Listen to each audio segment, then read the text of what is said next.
लश्कर हिजबुल के आतंकी ढेर, जैश का मुख्यालय भी धुआं। जानिए उन 9 आतंकी ठिकानों के बारे में जिसे भारत ने किया ध्वस्त।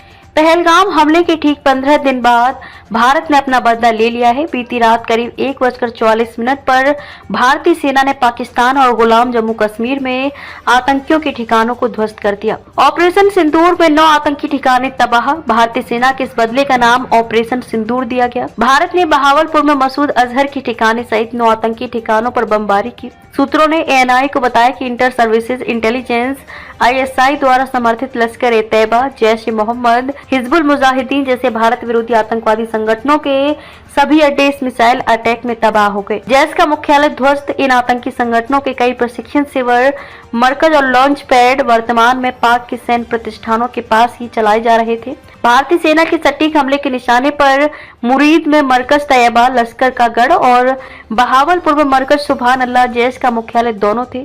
सूत्रों ने पुष्टि की है कि भारत विरोधी आतंकवादी नेटवर्क को चलाने वाले ये सभी 9 अड्डे पूरी तरह तबाह हो चुके हैं। मरकज सुभान अल्लाह बहावलपुर, यह आतंकी अड्डा 2015 से सक्रिय है। यह आतंकी अड्डा 2015 से सक्रिय है। इसे जैश-ए-मोहम्मद का मुख्यालय भी कहा जाता है। ये ठिकाना 2019 को पुलवामा हमले सहित JEM द्वारा आतंकवादी योजनाओं से जुड़ा है। मरकज में JEM प्रमुख मौलाना मसूद अजहर, मुफ्ती अब्दुल रऊफ असगर, मौलाना अम्मार और मसूद अजहर के परिवार के सदस्य रहते थे। यहीं से मसूद अजहर भारत विरोधी बयानबाजी और युवाओं से इस्लामिक जिहाद में शामिल होने की अपील करते हुए कई भाषण देता था। JEM अपने कैडरों को मरकज सुभान अल्लाह में नियमित रूप से हथियार, शारीरिक और धार्मिक प्रशिक्षण देता था। मरकज तैयबा मुरीद के साल 2000 में बसे मरकज तैयबा, अल्मा मेटर और नांगल साहदान मुरीद के पाकिस्तान के पंजाब में स्थित LET का सबसे बड़ा ट्रेनिंग सेंटर था। इस परिसर में हथियार और शारीरिक प्रशिक्षण की सुविधा थी। इसी मरकज में हर साल 1000 छात्र दाखिला लेते थे, जिससे हर साल लश्कर के लिए आतंकवादी संगठन तैयार करने में इस मरकज की भूमिका उजागर होती है। ओसामा बिन लादेन ने मरकज तैयबा परिसर के भीतर मस्जिद और गेस्ट हाउस के निर्माण के लिए 10 मिलियन रुपए का वित्त पोषण किया था।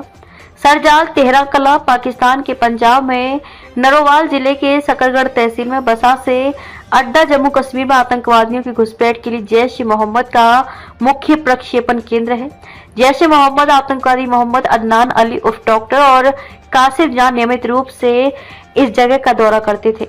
महमूना जोया सेंटर सियालकोट, हिजबुल मुजाहिदीन का महमूना जोया आतंकी अड्डा भुट्टा कोटली सरकारी केंद्र में बसा हुआ है। इसका उपयोग जम्मू क्षेत्र में हिजबुल मुजाहिदीन कैडरों की घुसपैठ के लिए किया जाता है। मरकज अहले हदीस बरनाला कोटे जमील रोड पर बरनाला शहर के बाहरी इलाके में बसा भीमबेर गुलाम कश्मीर में लश्कर का प्रमुख ट्रेनिंग सेंटर है और इसका इस्तेमाल पुंछ राजौरी रियासी सेक्टर में लश्कर के आतंकवादियों और हथियार भेजने के लिए किया जाता था। मरकज अब्बास कोटली, ये पाकिस्तान के कोटली में बसे जैश-ए-मोहम्मद का एक महत्वपूर्ण आतंकी अड्डा है। जैश-ए-मोहम्मद का शीर्ष कमांडर मुफ्ती अब्दुल रऊफ असगर का करीबी सहयोगी हाफिज अब्दुल शकूर उर्फ कारी जर्रार इस मरकज का प्रमुख है। कारी जर्रार सीधे तौर पर जम्मू कश्मीर में आतंकवादी हमलों की योजना बनाने और उसे अंजाम देने में शामिल है और भारत की राष्ट्रीय जांच एजेंसी द्वारा वांटेड है। मस्कर राहिल शाहिद कोटली, ये हिजबुल मुजाहिदीन का सबसे पुराना ट्रेनिंग सेंटर है। इसमें लगभग 150 से 200 हिजबुल मुजाहिदीन आतंकवादी रह सकते हैं। इस शिविर का प्रयोग लश्कर कैडरों की भर्ती, पंजीकरण और प्रशिक्षण के लिए किया जाता है और ये 2000 की शुरुआत से चल रहा है।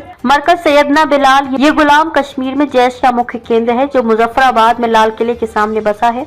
इस अड्डे का इस्तेमाल आतंकवादियों को जम्मू कश्मीर में लॉन्च करने से पहले एक ट्रांजिट कैंप के रूप में किया जाता है।